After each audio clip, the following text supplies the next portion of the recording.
पढ़ना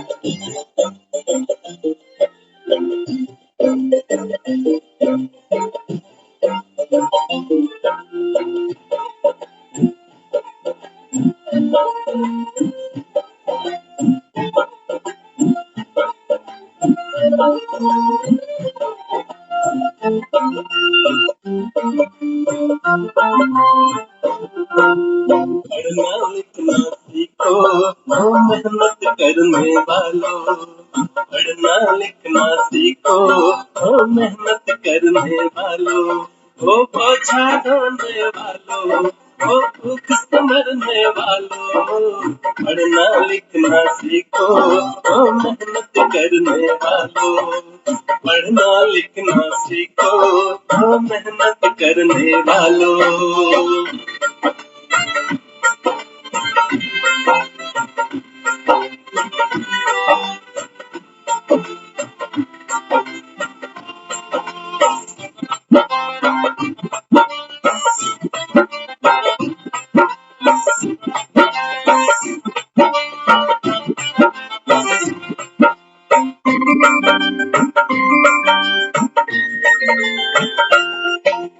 क ख ग को पहचानो, अलिफ को पढ़ना सीखो, अ आ इ ई को हथियार बना कर लड़ना सीखो।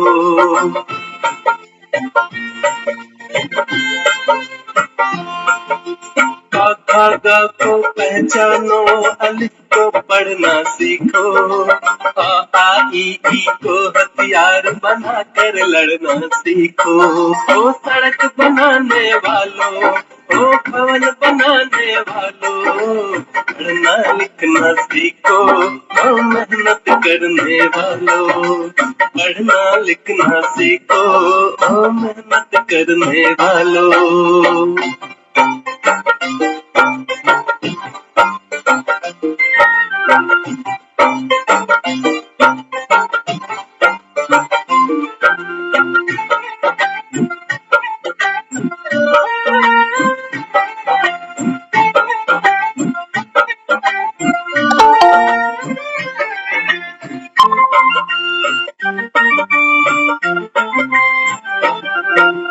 पढ़ो लिखा है दीवारों पर मेहनत कश का नारा, पढ़ो पोस्टर क्या कहता है वो भी दोस्त तुम्हारा।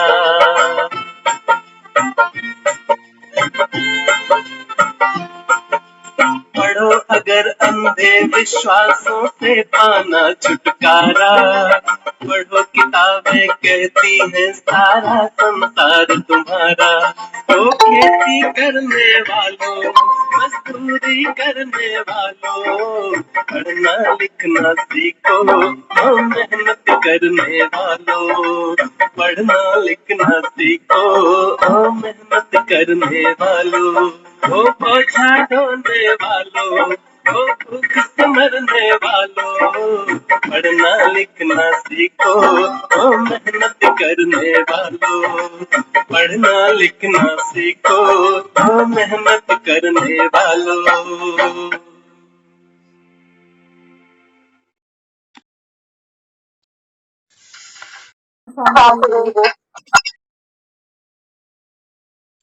ओम शांति। तो आज की हमारी जो पढ़ाई, पढ़ना लिखना सीखो वो मेहनत करने वाले, पढ़ना लिखना सीखो वो भूख पे मरने वाला। आज हमारे पीएम ने, श्री नरेंद्र मोदी, आज भारतवर्ष के स्टूडेंट्स के साथ उन्होंने ऑनलाइन ऑफलाइन परीक्षा चर्चा की। बच्चों के बोर्ड के एग्जाम आने वाले हैं ना अभी, तो घर घर में परीक्षा वॉरियर्स बैठे हैं अभी। परीक्षा भी क्या है, एक प्रकार का हुआ बोर्ड के पेपर। तो काउंसलिंग की गई, टीचर्स की, पेरेंट्स की, स्टूडेंट्स की। तो एक बहुत ही सुंदर ये सत्र था, बहुत कुछ सीखने और सिखाने वाला। तो आज की जो हमारी क्लास होगी, देखो दुनिया में भी एक वो समय था, हम देखते थे, पुराने लोगों से सुनते थे, कहते थे कोई इक्का दुक्का स्कूल होता था, यूनिफॉर्म भी नहीं होती थी, ऐसे ही घर के कपड़े पहन के चल पड़ते थे बच्चे, जबरदस्ती खींच खींच के ले जाते थे, बच्चों को भेजो, बच्चों को भेजो। पढ़ाई की कोई वैल्यू इतनी खास थी नहीं, लेकिन आज धीरे धीरे देखो इन 50-60 सालों में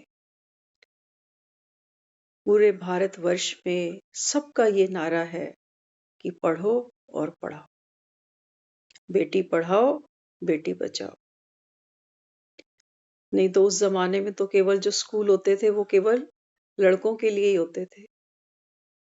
लड़कियों को तो पढ़ाना उचित नहीं समझते थे, कहते हैं क्या करना है, चूल्हा ही तो जलाना है पूरा जीवन, पढ़ लिख के क्या कर लेगी।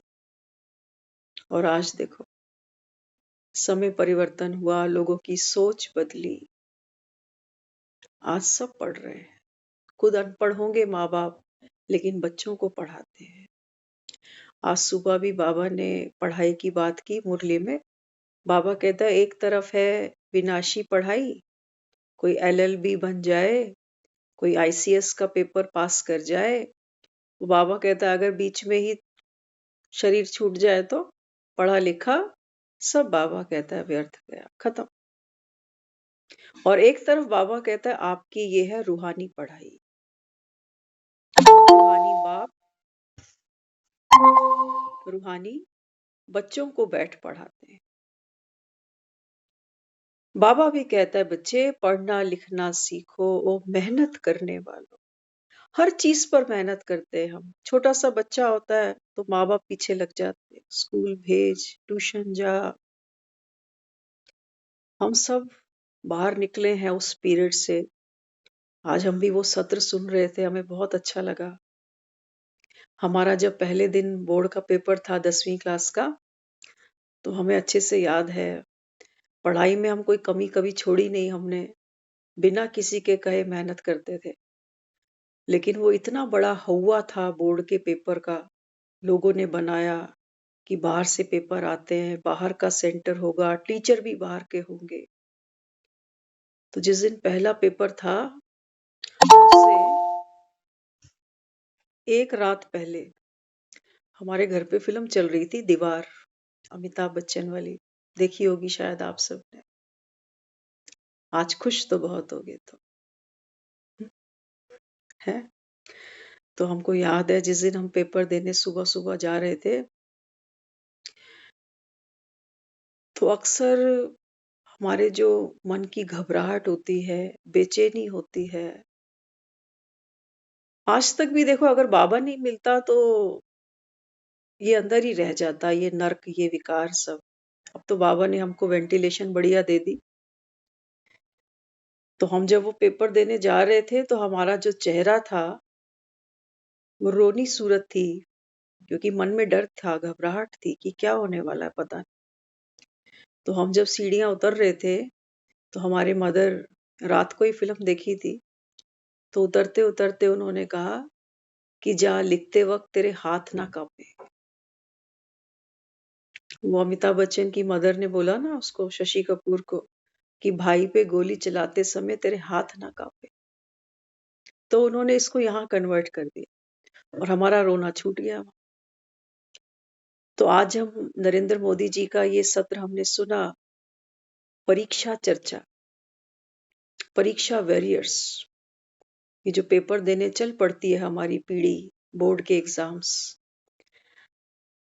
तो बहुत ही सुंदर तरीके से उन्होंने समझाया, क्योंकि बच्चों में पेपर्स को लेके बहुत ज्यादा एक घबराहट तो रहती है। डेट शीट के आउट होते ही प्रेशर चारों तरफ से आता है, पेरेंट्स का भी, और जो कंपटीशन में अदर बच्चे हैं उनका भी। बड़े गुप्त गहराइयां हैं पढ़ाई के अंदर। आज इसी को हम ब्रीफ करेंगे और समझने की कोशिश करेंगे, क्योंकि हम भी रूहानी पढ़ाई पढ़ रहे हैं। तो पढ़ाई में क्या क्या विघ्न आएंगे, कैसे उन विघ्नों को पार किया जाए, तो सुनते हैं आज की मुरली क्लास। तो देखो कई बच्चों ने भी प्रश्न किए आज, कई टीचर्स ने भी किए, तो कई पेरेंट्स ने भी किए। तो बहुत ही सुनने लायक बातें रही, क्योंकि हम ये सोचे कि हम 10वीं 12वीं तो कर बैठे, अब हमारे किस काम की। लेकिन नहीं, परीक्षा तो परीक्षा ही होती है। और ये तो आपको अब पता चला हमको कि पूरा जीवन ही जो इंसान का है, ये परीक्षा है। रोज बाबा कहता है पेपर आते हैं जीवन में, तो कैसे बिना हलचल में आए, अच्छा स्कोर करें, ताकि विजयी भव बाबा का ये वरदान हम सफल कर सके। तो देखो, सबसे पहली बात, वहां तो बोर्ड का पेपर साल में एक बार आ रहा है, लेकिन जो पढ़ाई हम पढ़ते हैं, यहाँ तो पेपर चलते फिरते उठते बैठते आता है, चारों दिशाओं से आता है। तो सबसे पहली बात, बाबा भी कहता है बच्चे परिस्थितियां भी आएंगी, माया बाबा कहता है रुस्तम बनकर आएगी तुम्हारे सामने, लेकिन तुम घबराना नहीं। तो कुछ स्कूल के बच्चे थे, उन्होंने क्वेश्चन पुटअप किया। वो कहने लगे जब एग्जाम्स आते हैं तो पेपर का जो एक डर है, जब तक वो समय गुजर नहीं जाता तब तक ना हमको नींद आती है, एक डर लगा रहता है, पढ़ाई हो नहीं पाती, प्रेशर में किताबें लेके बैठे रहते हैं, लेकिन अंदर कुछ जाता नहीं। तो देखो फिर क्या उनको जवाब मिला। डर वो एनर्जी है, डर वो एनर्जी है, नेगेटिव एनर्जी है, जो जो पॉजिटिव एनर्जी को पनपने नहीं देगी। जब हम कुछ लर्न करें, सपोज बाबा अपने को कहता है बच्चे मुरली का मनन चिंतन करो, तो कई बच्चों ने कहा कि हमारे तो वो हालात हैं कि हम सारा साल मेहनत करते हैं, कि हमें पता है इस बार हमारा बोर्ड है, हम पूरा साल मेहनत करते हैं, लेकिन जब एग्जामिनेशन हॉल में जाते हैं तो वहां गड़बड़ हो जाती है। पढ़ा हुआ क्वेश्चन भी हम आंसर नहीं कर पाते, याद एकदम भूल जाता है कि क्या था इसका आंसर। कई बार हड़बड़ाहट में कुछ गलत लिखाते हैं। हम्म, तो बच्चों ने इस तरीके का प्रश्न किया। तो देखो, हमारे जीवन में कोई लिखित क्वेश्चन पेपर तो अब नहीं आएगा, लिखित तो नहीं आएगा ना। हमारे जीवन में जो पेपर आएंगे, तो क्या करना पड़ेगा, उसकी तैयारी कैसी करनी पड़ेगी। तो उन्होंने फिर आंसर किया, वो कहते देखो पढ़ते तो आप सारा साल हो, ऐसा नहीं है कि बोर्ड के पेपर की तैयारी कोई 15 दिन में या कोई 30 दिन में कर लेगा। पूरा साल वो सिलेबस पढ़ाया जाता है, वहां हम जितने लाइट रहते हैं, और जब हम पेपर देने जाते हैं जिस दिन, तो देखो आप बच्चों को स्कूल की बसों में बैठे हुए पढ़ते हुए आपको दिखाई देंगे।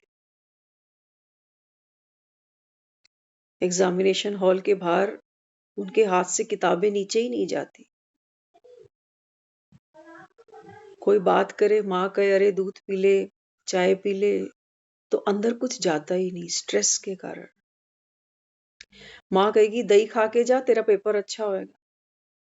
बच्चे के हलक से कुछ नीचे नहीं उतर रहा, और हम क्या क्या करने में लगे हैं। कोई ये सोच रहा है कि नया पेन दे दूं इसको गुड लक के लिए, कोई सोच रहा है आज इसकी टाई नहीं हो, आज इसके जूते नए हो, कब से कह रहा जूते जूते। तो बहुत सुंदर उन्होंने एक बात समझाई, कहते हैं देखो जब पेपर देने जाओ ना,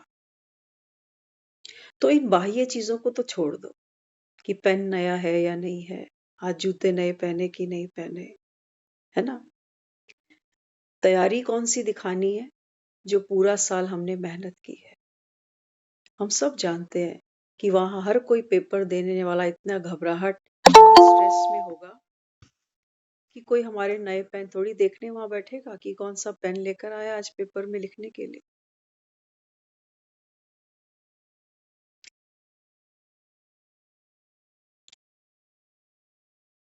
तो फिर उन बच्चों को कहा गया, उनके पेरेंट्स को भी कहा गया कि जिस दिन बच्चों का पेपर हो ना, उस दिन कुछ अलग से करने की जरूरत नहीं, बच्चों को वैसे ही निकलने दो जैसे ये रोज स्कूल के लिए जाते हैं। इन्हें डराओ नहीं। ये सोने जाते हैं तो आप कहते हो सुबह जल्दी उठना है, पेपर है, पेपर है, पेपर। ये डर इतना अंदर बैठ जाता है कि जो याद किया है वो भी समय पे याद नहीं आता कि याद किया क्या। कहते हैं 2 लाइनें तो भूल ही गई मुझे जो इम्पोर्टेंट थी,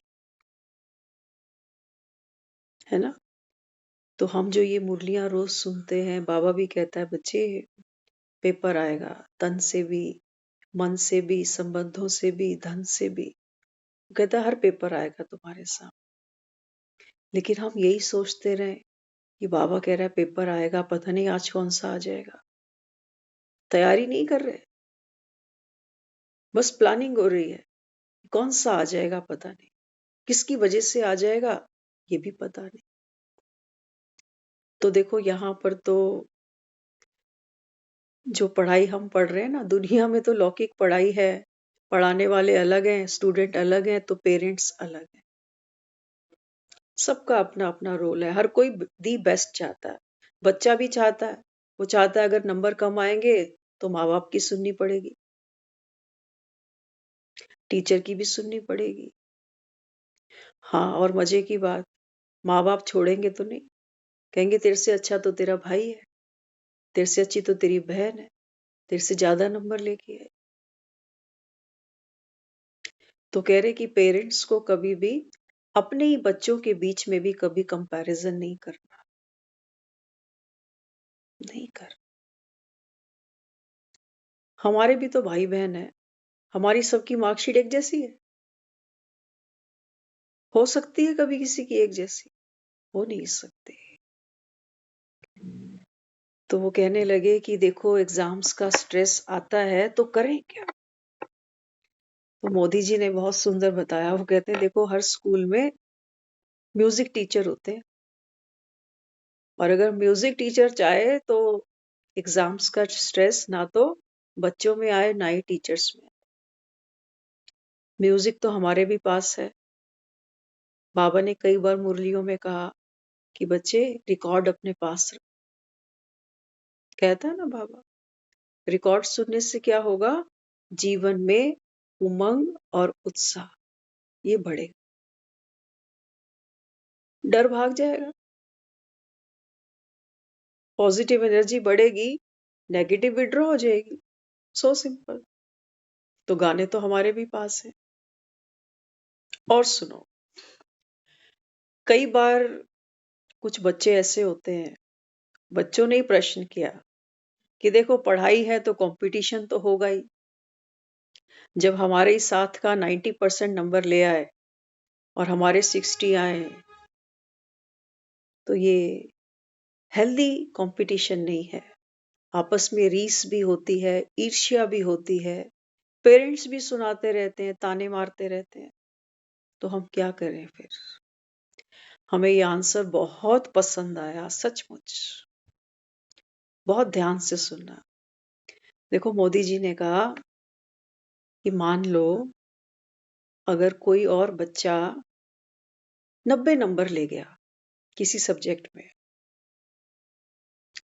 अब इसका मतलब ये तो नहीं कि तुम्हारे लिए सिर्फ उसने 10 नंबर छोड़े।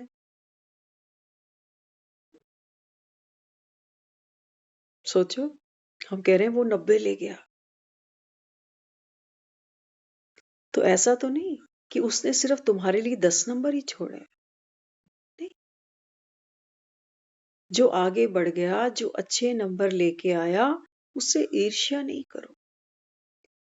हेल्दी कंपटीशन, जिस सब्जेक्ट में वो अच्छा है उसकी हेल्प लो, और जिस सब्जेक्ट में आपने अच्छी स्कोरिंग की है वहां उसको हेल्प दो।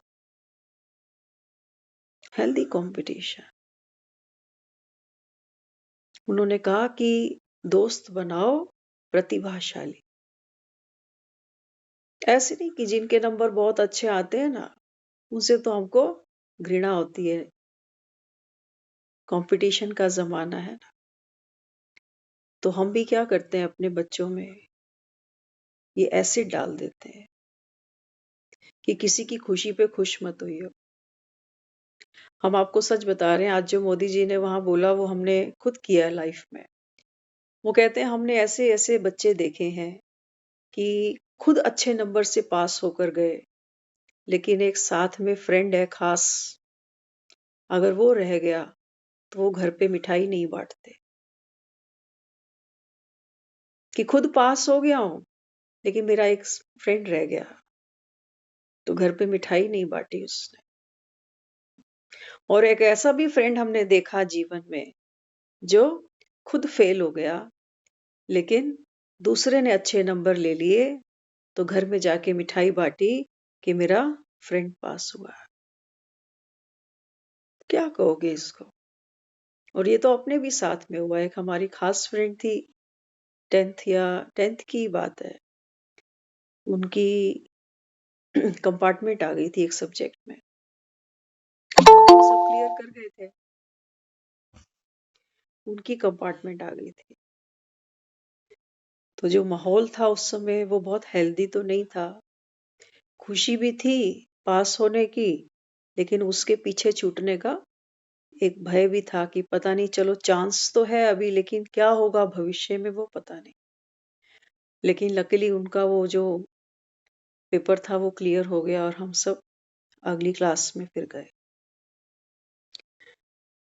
तो जीवन में पेपर आते हैं, तो कहने लगे टीचर्स को, टीचर्स भी बच्चों को क्या दे रहे हैं, स्ट्रेस दे रहे हैं, क्योंकि टीचर्स के ऊपर भी आगे प्रेशर है, स्कूल का रिजल्ट अच्छा लाना है, इतने बच्चे टॉप करने चाहिए। तो उन्होंने, वो बता रहे थे, कहते हैं एक बार हमने टीचर्स से ही पूछा, बहुत पते की बात थी, बहुत अच्छी एक चर्चा उन्होंने आज की।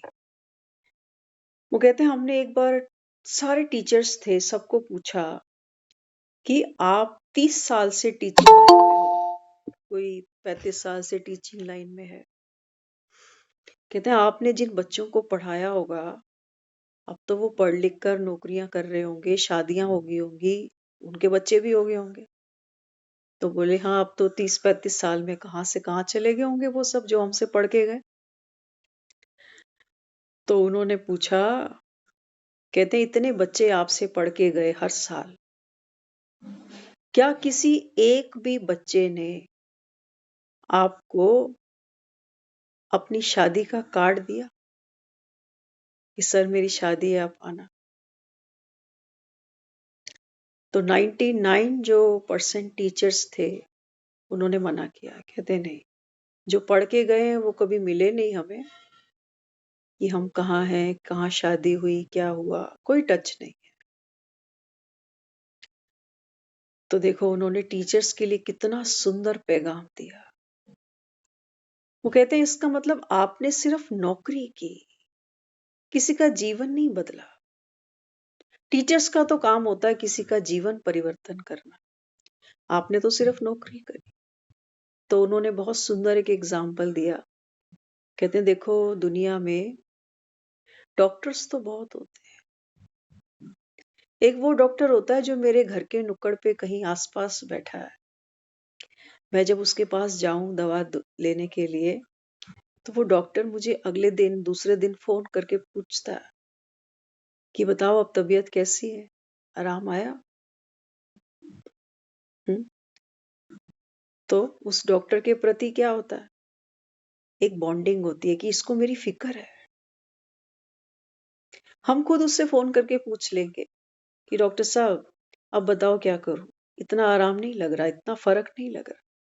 नहीं तो आप डॉक्टर्स को फोन करो, फोन नंबर तो ले आते हो ना, पहली तो डॉक्टर फोन उठाता नहीं है, करते रहो। कभी कर भी लोगे, आप आ रहे हो हॉस्पिटल क्लिनिक, तो कहेगा इस नंबर पे फोन मत किया करो, रिसेप्शन पे फोन करो। इसलिए लोग डॉक्टरों को फोन करते ही नहीं। नंबर कौन सा देते हैं वो?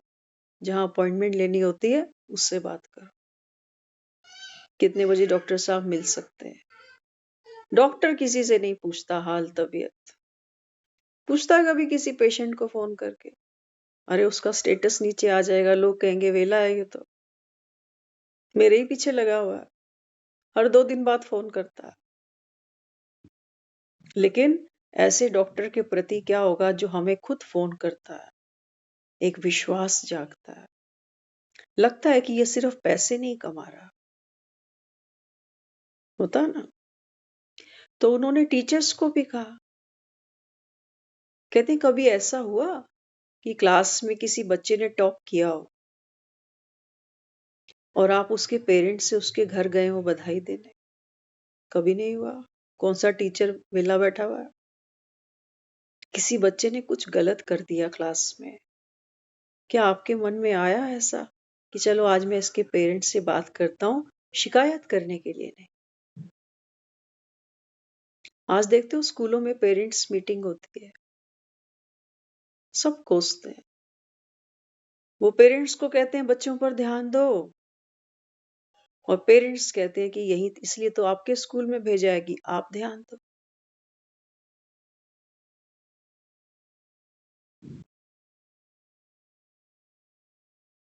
तो वो ये समझाना चाह रहे, कहते हैं देखो ये जो संबंध है टीचर का, स्टूडेंट का, पेरेंट्स का, इसमें आपस में सद्भावना होनी चाहिए, एक दूसरे को ऊपर उठाने का शुभ संकेत होना चाहिए हमारी कम्युनिकेशन के अंदर।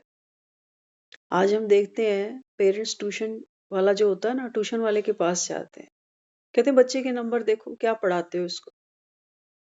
तो क्या कहता है वो? कहता है मैं तो 2 घंटे में इतना ही पढ़ाऊंगा ना, आप भी तो ध्यान दो, बच्चा करता क्या है घर आके। सब कोई हाथ ऊपर कर रहा है, उस बच्चे से किसी को कोई लगाव। माँ बाप कह रहे हैं हम पैसा फेंक रहे हैं ट्यूशन पे, स्कूलों में कुछ रिजल्ट नहीं आ रहा, और वो कह रहे हैं कि हम तो बेस्ट कर रहे हैं, आपका बच्चा ध्यान ही नहीं देता। अब सोचो कहाँ फंसे। हमारे टाइम में कम से कम इतना कुछ नहीं था कि हम ट्यूशन भी धक्के खाएंगे, और स्कूलों में आज जो पढ़ाइयाँ चल रही हैं पढ़ाई के नाम पर। एक बहुत सुंदर बात उन्होंने बोली, कहते हैं आज समय आ गया मोबाइल का, बच्चे याद कर लेते हैं लेकिन एग्जामिनेशन हॉल में तो लिखना पड़ता है।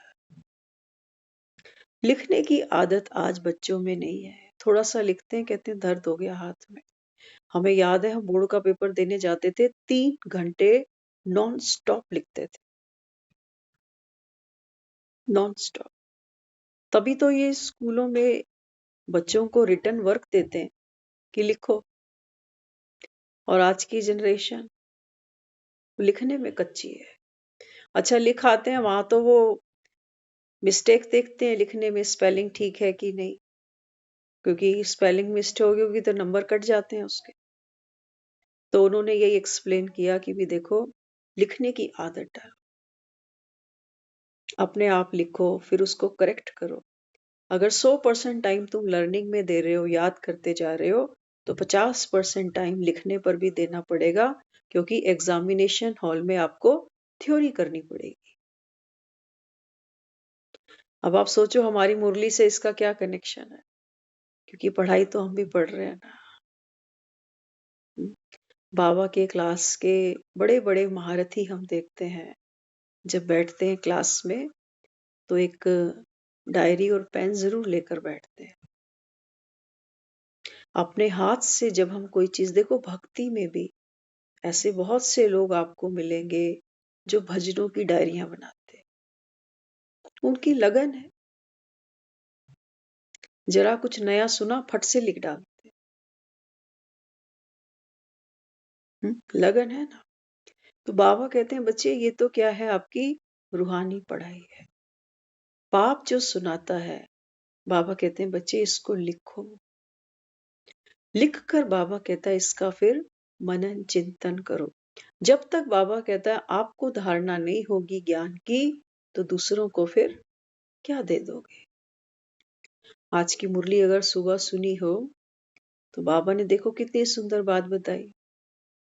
बाबा कहते कि कई बच्चे कहते हैं कि बाबा हम कितनों को जाकर संदेश दे आते हैं, लेकिन कोटों में कोई तो कोई में भी कोई निकलता है, वो भी इतना माथा मारने के बाद। बाबा ने देखो क्या आंसर किया। बाबा कहता है सो तो होना ही है। बाबा कहते हैं बच्चे क्योंकि ये जो ज्ञान है ना, ये ज्ञान बाबा कहता है बच्चे नूतन है, न्यारा है। किसी शास्त्र में कभी किसी ने पढ़ा सुना लिखा नहीं है कि भगवान परमात्मा स्टार के मिसल है। ये परमात्मा कलयुग के अंत में संगम पर आता है, पर काया में प्रवेश करता है और ऐसे पढ़ाता है। बाबा कहता है किसी ने सुना ही नहीं कभी, तो तुम्हारी जब बातें सुनते हैं तो मूंझ जाते। बाबा कहता है ये तो होना ही है। तो तुम ये नहीं सोचो कि बहुत माथा मारना पड़ता है तब कोई निकलता है। बाबा कहते हैं बच्चे कोटों में कोई तो कोई में भी कोई होगा जो ज्ञान को समझेगा। इसलिए तो देखो बाबा का हर बच्चा डायरी बनाता है। याद नहीं रहता मुरली में बाबा क्या बोलता है, और इतना कई तो महावाक्य बाबा के इतने पावरफुल होते हैं कि अगर पहले हम मुरलियां लिखते थे, आप अगर हमारा पहले का रजिस्टर देखो कभी, तो हमने एक मुरली 3 लाइनों में खत्म कर दी। एक मुरली 2 लाइनें 3 लाइनें खत्म। आज देखो, आज पूरे रजिस्टर के फुल लेंथ पेपर जो होते हैं, वो 3 शीट भरती हैं, तब एक मुरली पूरी लिखी जाती है। क्योंकि स्टार्टिंग में उन चीजों का इतना अर्थ खुल के सामने नहीं आता, समझ नहीं आता। धीरे धीरे पढ़ते पढ़ते हमारी समझ गहरी होती है। तो अपने हाथों से जब मुरली को लिखते हैं, तो साथ साथ जर्निंग भी चलती है, समझ में भी आता है कि क्या अर्थ है इन बातों का। तो हम सब परीक्षा की चर्चा यहाँ कर रहे हैं। बच्चों के तो बोर्ड के पेपर हैं, महीने में खत्म हो जाएंगे, लेकिन हमारे जो बोर्ड के पेपर हैं, पता नहीं कहाँ से आ जाएगा। पता नहीं, बाबा कहते हैं तुम्हारे लिए तो आज कहा ना बाबा ने, ये बेहद का मांडवा है आपके लिए। ये सारी दुनिया बाबा कहते हैं बच्चे आपका एग्जामिनेशन हॉल है। चाहे घर में हो, दफ्तर में हो, सेवा केंद्र में हो, कहीं भी खड़े हो, बाबा कहते हैं बच्चे आपके सामने बोर्ड का पेपर आ जाएगा। घबरा नहीं जाना, रोज पढ़ना। और पढ़ना कैसे? मस्त होकर, लाइट रहकर पढ़ना, घबराना नहीं। ये नहीं सोचना कि है ये पेपर कहां से आ गया, इसकी तो कभी मैंने कल्पना भी नहीं की थी। प्रेशर नहीं लेना कि क्या होगा। बाबा कहता है जब आप लाइट रहते हो तो आप पास हो जाते। बस यही फॉर्मूला है। हाथ पैर फूलने नहीं चाहिए, कोई भी बात सामने आ जाए। अब हमको मन को संभालना तो आ जाना चाहिए, क्योंकि आज जो सारी बातें मोदी जी ने की, वो किस पर थी? साइकोलॉजी पर, कि क्या आए और हमको अपने मन को कैसे चलाना। तो कई बच्चों ने बोला कि चैलेंज आते हैं, तो मोदी जी कहने लगे कि भी देखो चैलेंज आना ये तो निशानी है कि आप आगे बढ़ रहे हो। चैलेंज तो आना चाहिए, चैलेंज को स्वीकार करो। तो उन्होंने कहा देखो जैसे कई बार होता है ना, आप किसी ठंडी जगह जाओ जहां बहुत ठंड पड़ती हो, हाँ, तो अपने आप को क्या कहते हो? तैयार करते हो ना कि जहां मैं जा रहा हूँ 4 दिन 6 दिन के लिए, वहां ठंड बहुत होगी। तो ठंडी का अरेंजमेंट करते हो, स्वेटर शॉलें क्या क्या अंदर भर के जाते हो। तो जब हम अपने मन को कह देते हैं कि वहां ठंड बहुत है, तो हम बार बार वहां पर टेम्परेचर थोड़ी नोट करने बैठते हैं कि अब कितना हो गया और अब कितना हो गया। तो सारी बात है हमारे स्वीकार करने की शक्ति की, कि मैं बोर्ड का पेपर दे रहा हूं, इसका मतलब मैं पढ़ाई पढ़ रहा हूं। पढ़ना लिखना सीखो, मेहनत करने वाला।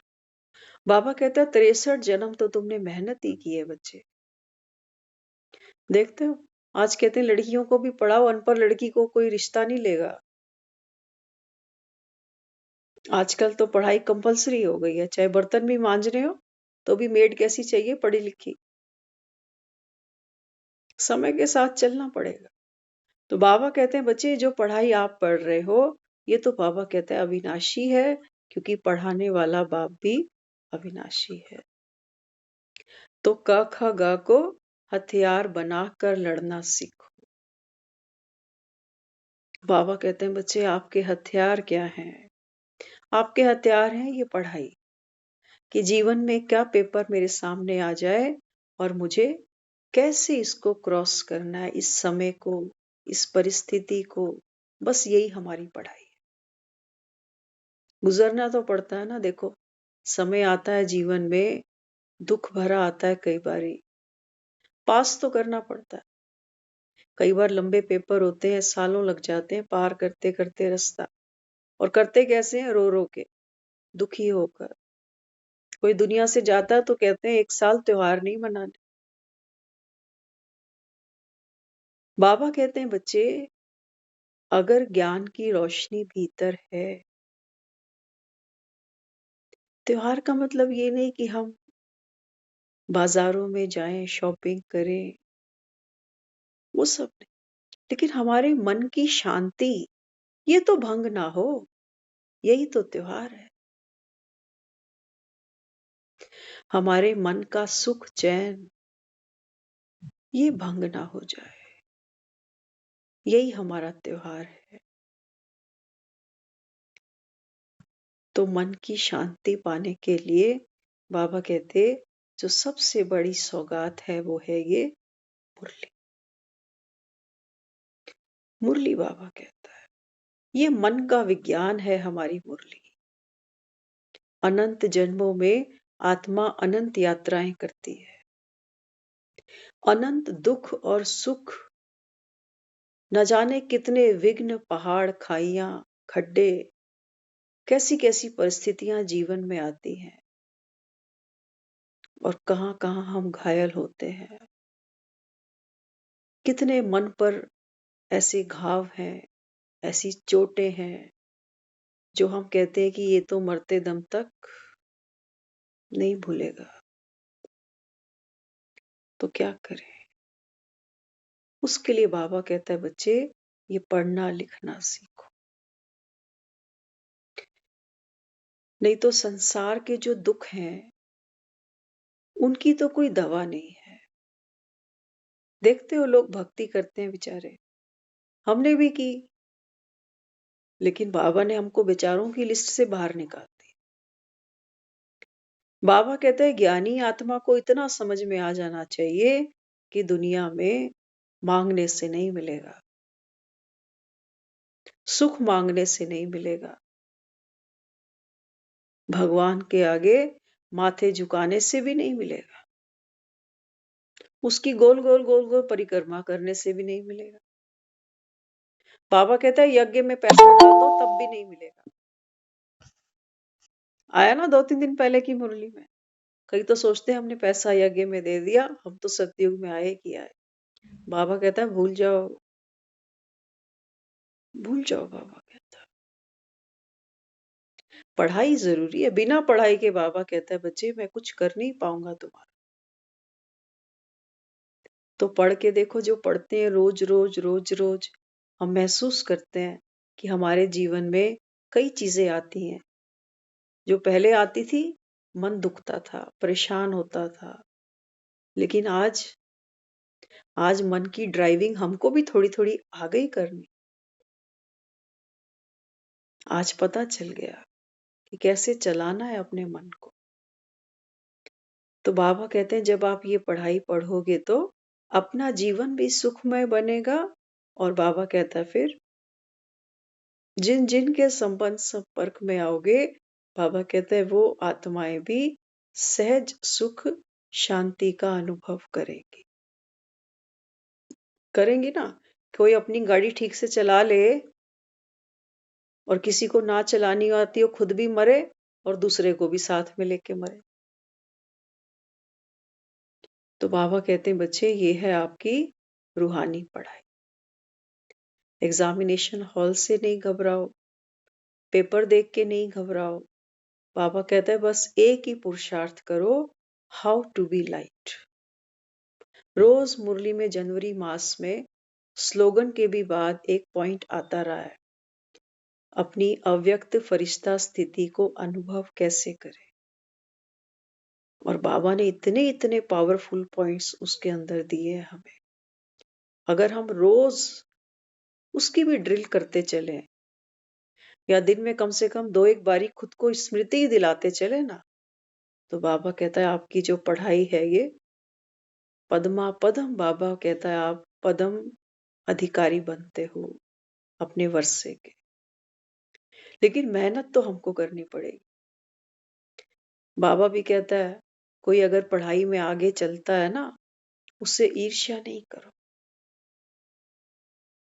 कोई तो रोज सेंटर जाता है, सेवाओं में भी आगे आगे भागता है। कई बार मन ऐसा कह जाता है कि मैं बीमार ही रहता हूं, इसको कुछ नहीं होता। मन है ना, कुछ भी कह सकता है। वो तो हम सुन रहे हैं कि हमारा मन क्या कहता है, सामने वाला थोड़ी सुन रहा है कि क्या सोच रहा है ये। तो गंदगी कहाँ इकट्ठी की हमने, हमारे भीतर। तो देखो मोदी जी ने भी यही समझाया कि कोई पढ़ाई में आगे है तो वो तो हमारे लिए प्रेरणा है कि देखो इसकी उम्र देखो, इसके ऊपर भी तो जिम्मेवारियां हैं। जब ये भाग सकता है तो मैं नहीं भाग सकता, नहीं भाग सकता। बाबा कहता है नहीं, लेकिन तुम देखते क्या हो, तुम ये देखते हो कि ये पता नहीं क्या है, ये बीमार क्यों नहीं पड़ता। मुझे तो रोज ही कुछ ना कुछ लगा पड़ा है। मेरे तो रोज पेपर आ जाते हैं, इसको कोई पेपर भी नहीं आ रहा। है ऐसा, है ऐसा, ऐसा कोई नहीं है दुनिया में जिसके जीवन में पेपर ना हो। सबके आता है। हमारी आदत है, हम बार बार बार बार, कईयों को हम सुनते हैं मिलते हैं, वो रोज ड्रामा को कोसते हैं। ड्रामा ही ऐसा है, हम सेंटर तक पहुंच ही नहीं पाते। ड्रामा ही ऐसा है, हम सेवा पे जा नहीं पाते। ड्रामा ही बाबा कह रहा है बच्चे ऐसा ही बना हुआ है। तो वो तो ड्रामा के गले में हार डालते जा रहे। ड्रामा में कोई पावर नहीं है और ड्रामा ही सबसे बड़ी पावर है। मान के चलना दोनों बातें सही हैं अपनी जगह। बाबा मुरली में कहता है कि बच्चे ड्रामा हूबहू रिपीट होगा, तुम्हारा बाप भी ड्रामा में बंधायमान है। ड्रामा को मैं भी हेर फदल नहीं कर सकता। ड्रामा तो पावरफुल है, लेकिन हमें पता नहीं ना कल क्या होना है। अब तक जो बीता वो ड्रामा, आगे हमें भी नहीं पता। आने वाले समय को हम ड्रामा नहीं कहेंगे। ड्रामा माना नाटक। जो शूट होता जा रहा है वो हमारी नजरों के सामने से गुजरता जा रहा है।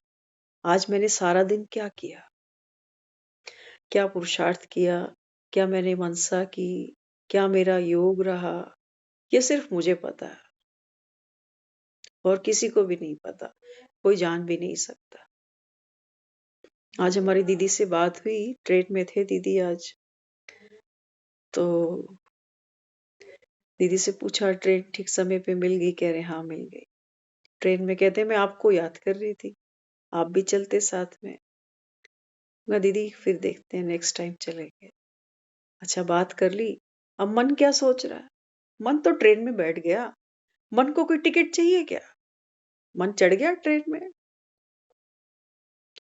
अब मन क्या कह रहा है, मन कहता है काश चले ही जाते ना, 4-5 दिन कितने अच्छे बीत जाते। मन कह रहा है लेकिन फिर देखो ये पढ़ाई क्या कह गई। पढ़ाई ये कह गई कि तेरी खुशी किसी ट्रेंड की मोहताज नहीं, तेरी खुशी कोई खास जगह की भी मोहताज नहीं। तू जहां है तू वहीं राजा, आजा वापस। बाबा तो मुरली में कहता है सबको थोड़ी मधुबन बिठा दूंगा।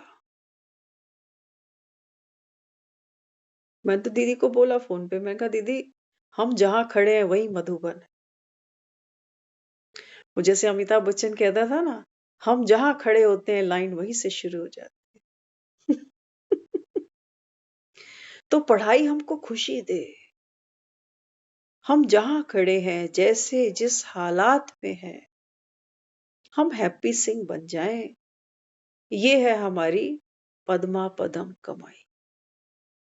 लेकिन सिर्फ कहने मात्र नहीं, हम कहने में बहुत खुद होशियार हैं, जीभ हिलाने में क्या जाता। कहने को हम बहुत कुछ कह जाते हैं कि चलो, लेकिन नहीं, वो खुशी, वो महसूसता हमको होनी चाहिए। बाबा कहता है ना, बच्चे आपका चेहरा, आपकी चलन, बाबा कहता है ये बाप को प्रत्यक्ष कर जाए। कल एक फोन आया था, कुछ ऐसी बात थी जो हम शेयर नहीं कर पाएंगे क्योंकि सामने वाले ने एक भरोसे पर एक बात कही हमें। लेकिन हम सोच रहे थे कि बाबा बिल्कुल ठीक कहता है कि माया बड़ी बड़ी दुस्त है, बड़े बड़े महारथियों को नाक से पकड़ती है।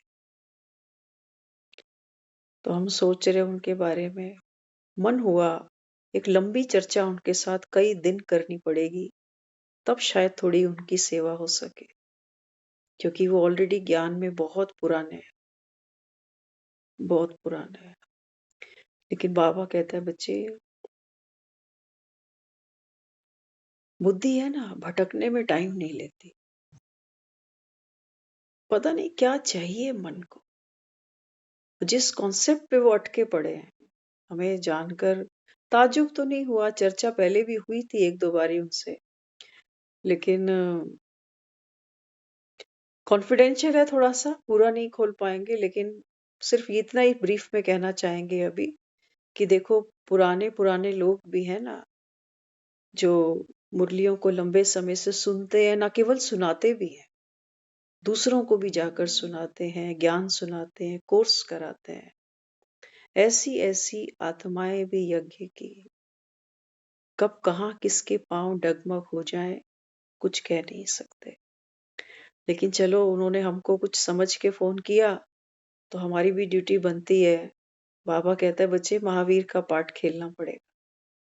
तो सुरजीत बनकर बाबा कहता है फिर दूसरों को सुजाग करो। जो ड्यूटी हमारी है वो तो हम जरूर करें,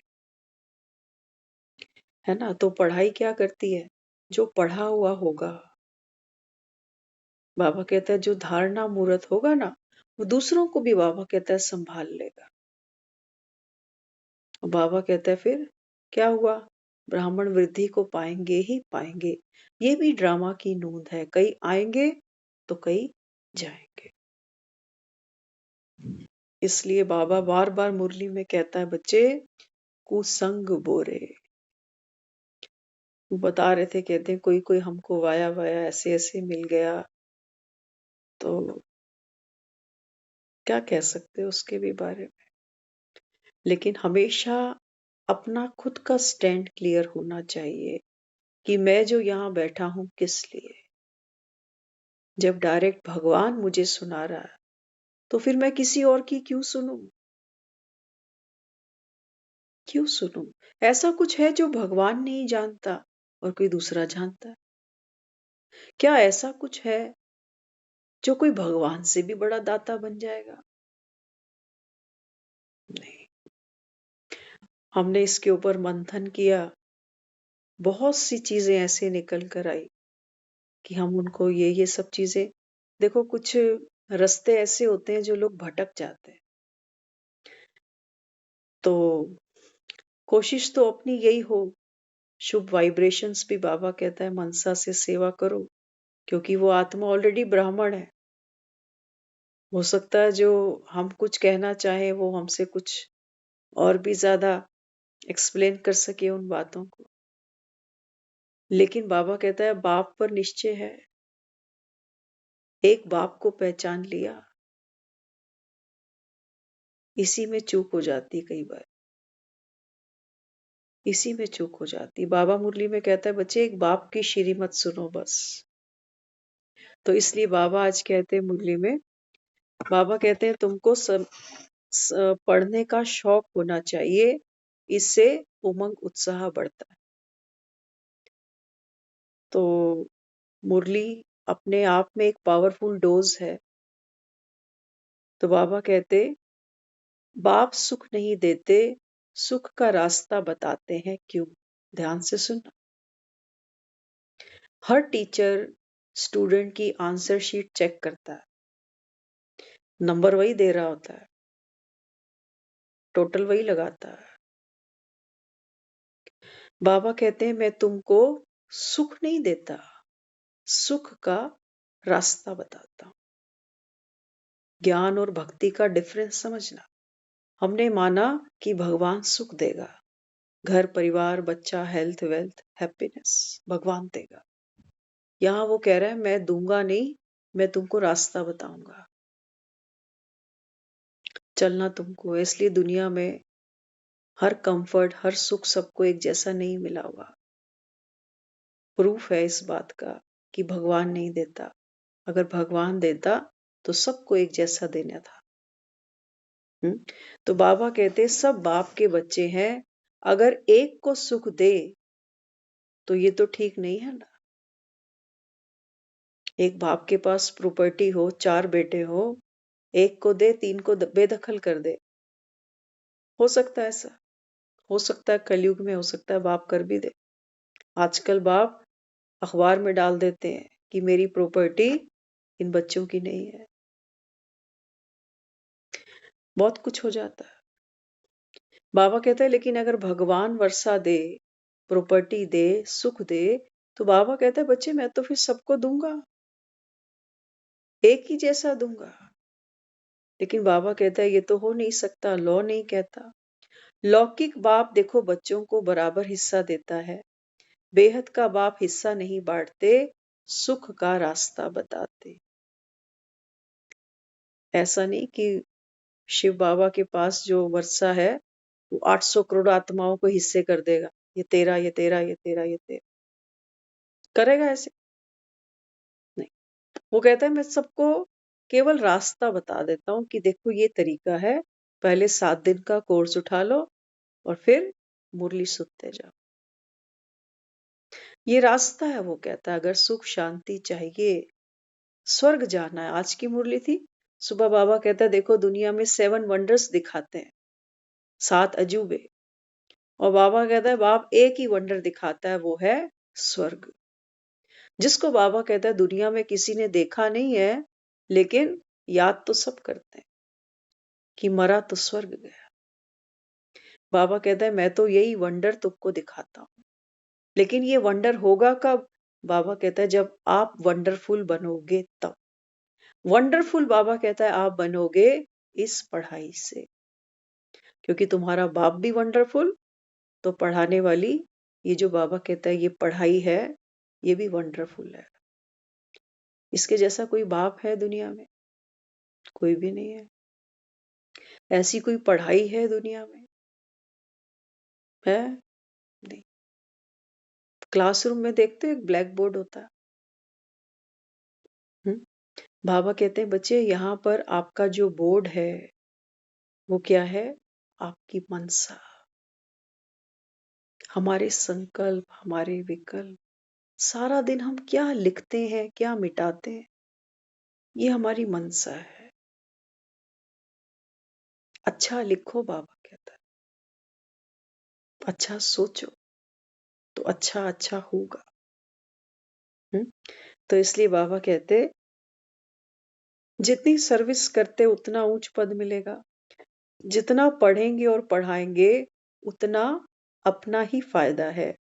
लोग समझते हैं कलयुग अभी बच्चा है, जब संगम समझे तब बाप से भेंट करे। बाबा कहते हैं मुझसे तो वही मिल पाएंगे जिनको ये समझ आ गई कि अभी संगम युग आ गया है, आत्मा और परमात्मा के मिलन का समय। समझाने समय देह अभिमान आ जाता है, आत्मा ही सुनती है तो आत्मा ही धारण करती है। रावण भी दुख नहीं देते, ध्यान से सुनना।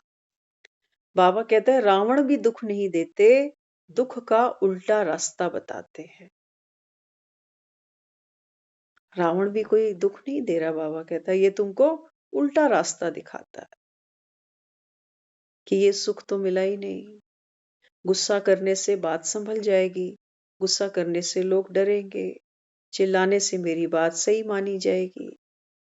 तो बाबा कहता है रावण भी क्या करता है, तुमको उल्टा रास्ता बताता है। ड्रामा अनुसार पुरुषार्थ जरूर करना होता है, ड्रामा पर नहीं छोड़ देना। ये नहीं सोचना कि कल्प पहले अगर मैं 30 जनवरी 31 जनवरी उठा होऊंगा योग के लिए तो उठ जाऊंगा, नहीं उठा होगा तो नहीं उठूंगा। बाबा कहता नहीं, ड्रामा पे नहीं छोड़ो। धन दिए धन ना कूटे धारणा होती रहेगी, औरों को भी साहूकार बनाते रहेंगे। बाबा कहते बच्चे ये बात है ज्ञान के धन की। जितना तुम अभी मुख खोलोगे दूसरों को बाप का परिचय देने के लिए, बाबा कहते हैं ये धन और बढ़ेगा, कम नहीं हो जाएगा। तुम बोल नहीं सकते हो तो तकदीर में पाई पैसे का पद नहीं है। बाबा कह रहे आज की मुरली थी, बाबा ने सुबह कहा है। बाबा कहता है कल्प पहले तुमने जिसको जैसा समझाया होगा वैसा ही समझाओगे, कोई फिक्रात की बात नहीं। ये नहीं सोचो कि मैंने ठीक बोला कि नहीं, कहीं गलती तो नहीं हो गई। बाबा कहता है नहीं। अगर किसी को नहीं बता पाते तो बाबा कहता है फिर तकदीर में पाई पैसे का भी पद नहीं है। बेहद के बाप का पाठ है पढ़ाने का। अपना परिचय देते हैं, जैसे कपड़ा बदला जाता है ऐसे ही पुरानी दुनिया को छोड़ अब जाना है। बाबा कहते हैं बच्चे इस दुनिया से तो ये तन यहीं छोड़ के जाना है, लेकिन भक्ति में अपार दुख है। मीरा को भले साक्षात्कार हुआ परंतु सुख थोड़े ही था। मीरा भी जहां देखती थी कहती थी मेरे तो गिरधर गोपाल, दूसरों ना कोई। लेकिन बाबा कहता है उसको सब जगह गिरधर दिखता था, क्योंकि प्रेम था। जिससे प्रेम होता है उसी की हर जगह छवि दिखाई पड़ती है। सपने भी उसी के आते हैं, ख्याल भी उसी के आते हैं। लेकिन बाबा कहता है मीरा को कोई सत्युग का सुख थोड़ी मिला, वो तो भक्ति बिचारी करती चली गई। क्या बीमार नहीं पड़ी होगी? संपूर्ण दुख संपूर्ण सुख का यह है संगम युग। ध्यान से सुनना, ये लाइन बहुत इंपॉर्टेंट है। मीरा ने भक्ति की, कहते हैं भक्तों में शिरोमणि मीरा। तो बाबा कहते हैं बच्चे ऐसा तो नहीं कि मीरा कभी बीमार नहीं पड़ी होगी। ये जो संगम का समय है, बाबा कहता है ये कौन सा समय है? संपूर्ण दुख संपूर्ण सुख का ये समय। क्यों कहा बाबा ने? बाबा कहता है अभी अति पर है, अंत होने वाला। तो अगर कोई बहुत सुख में है तो भी बाबा कहता है बच्चे ये अति हो रही है, अंत होने वाला। और तुम अगर बहुत दुख में भी हो तो बाबा कहते हैं बच्चे ये भी अति है, अति के बाद अंत खड़ा है। तो देवता कृष्ण ही विष्णु है, खुद समझा हो तो औरों को भी फिर समझाए। किसी भी बात में बेबस नहीं हो जाना। ऐसा नहीं कि मन कुछ और कहता है, बाबा की श्रीमत कुछ और कहती है, तो अंदर अंदर बेबसी हो जाती है कि करूं क्या करूं क्या। अनादि स्वरूप की स्मृति द्वारा संतुष्टता का अनुभव करने कराने वाले बाबा। बाबा कहता है आपका अनादि स्वरूप क्या है? निराकारी आत्मा। बाबा कहता है जब भी कोई विघन जीवन में आए, कहाँ आ जाओ? अपने अनादि स्वरूप में आ जाओ। खुद को स्मृति दिलाओ कि मैं वही आत्मा हूं जो कल्प कल्प 84 जन्मों का पाठ खेलती हूं, विद परफेक्शन, विद नॉलेज। तो असंतुष्टता का कारण है अप्राप्ति। आपका स्लोगन है ना, पाना था सो पा लिया। वो बहन की हमको याद आ गई, उन्होंने भी इसी स्लोगन की बात की थी, पाना था सो पा लिया। फिर क्यों मन भटक रहा है? ज्ञान सुन लिया, बाप से मिल लिए, बाबा मिलन हो गए, पाना था सो पा लिया, अब फिर क्या चाहिए? क्यों मन भटक रहा है? तो बाप समान बनने के लिए समझना, चाहना और करना, ये तीनों की समानता होनी चाहिए। बाप समान बनने के लिए बाबा कहता है तुम्हारी कथनी, करनी, सोचनी एक जैसी। ये नहीं कि सोच कुछ और रहा हूं, बोल कुछ रहा हूं, करने की कुछ और ही सोच रहा हूं और हो कुछ और ही गया।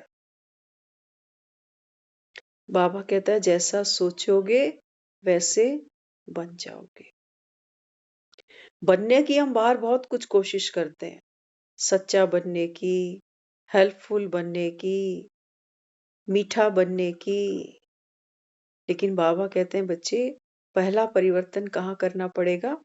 आज सुबह भी बाबा ने कहा, देखो दुनिया वाले क्या करते हैं, धरनी परिवर्तन कर लेते हैं।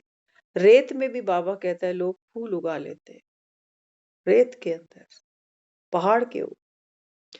बाबा कहते हैं बच्चे, आपके आपके नयन, आपके आपके जो वचन है कैसे होने चाहिए?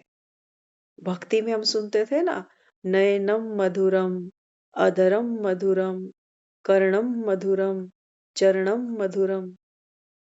देवी देवताओं का गायन किया कि इनके जो नयन है वो मधुर है। क्यों? मीठे हैं। क्यों? क्योंकि किसी की कमी नहीं देखते, हमेशा विशेषता देखते हैं। तो नयनम मधुरम, ऐसे नहीं कि किसी की कमी देख देख के कुड़े ही जा रहे हैं अंदर अंदर, मुंह से दुआएं देते जा रहे हैं, चलो इसका भी भला हो, ये भी तो आत्मा है, लेकिन अंदर अंदर। बद्दुआ का मतलब सिर्फ इतना नहीं होता कि हम किसी के लिए गलत सोचे। बद्दुआ का एक और गहरा अर्थ ये भी है कि मैं तो हलचल में आ गई ना। जब किसी की कमी को देखकर, अवगुण को देखकर मेरी स्थिति, मेरी शांति भंग हो गई, तो ये दुआ के ऑपोजिट हो गया। ये दुआ नहीं थी, उसकी वजह से तो भंग हुआ सब कुछ। कारण तो वही बना, निमित्त तो वही बना, तो उसको फिर कैसे दुआ दे दें? मुंह से तो दे भी देंगे, मुंह से देने में क्या जा रहा है? लेकिन बाबा कहते हैं बच्चे, अगर आपकी स्थिति डामाडोल नहीं होती, आप हलचल में नहीं आते, तब मैं कहूंगा नयनम मधुरम। किसके नयन मधुर है? अधरम मधुरम। कि किसी ने कुछ दो बोल बोल भी दिए, कोई गाली गलोच हो भी गई, हो सकता है मुख से हमने कुछ नहीं बोला क्योंकि बाबा की श्रीमत है, लेकिन अंदर अंदर अंदर अंदर मुंह बंद है, संकल्प दौड़ रहे हैं। बाबा कहते हैं मैं तब तेरे को अधर्म मधुरम नहीं कह पाऊंगा, क्योंकि होठ तो तूने शांत कर लिए, मुख का मौन तो दे दिया, लेकिन संकल्पों का मौन नहीं दे पाया। तो अधर्म मधुरम नहीं है, कर्णम मधुरम, कान। बाबा कहता है कोई कैसा भी कर जाए, कोई किसके बारे में क्या भी बोल जाए, तुम्हारे कान तब मीठे होंगे, मधुरम होंगे, जब बाबा कहता है उन बातों का प्रभाव आपके चित्त पर नहीं पड़े। कोई मुझे कह रहा है कि फलाना है ना, ये बहुत हेरा फेरी करता है। अब मैंने क्या किया? मैंने उसके प्रति एक मन में छवि बना ली कि हेरा फेरी करता है, तो ये मेरे कर्ण मधुरम नहीं है, मेरे साथ कुछ किया नहीं है उसने, लेकिन मैं उसको इसी चश्मे से देखने वाली हूँ अभी कि हेरा फेरी करने वाला है ये मेरे साथ। हो सकता है वो सच्चा भी चलना चाहता हो, लेकिन वो बीज कोई डाल गया अंदर कि ये हेरा फेरी करता है। तो सही भी चल रहा होगा तो मन क्या कहेगा? कहेगा गड़बड़ करिए इसने कुछ ना कुछ। तो हमारे कर्ण भी कैसे हो मधुरम। बाबा कहता है बस आपने अपनी कर्मेंद्रियों को मधुरम बनाया नहीं और आप निर्विकारी बने नहीं, बस इतनी सी बात है। तो बाबा कहता है आप बाप के समान बन जाओगे तो ये पढ़ाई सफल हो जाएगी, पढ़ाने वाला सफल हो जाएगा और परीक्षा की चर्चा अगले 5000 साल के लिए विश्राम ले लेगी, पूर्ण विराम ले ले। ओम शांति।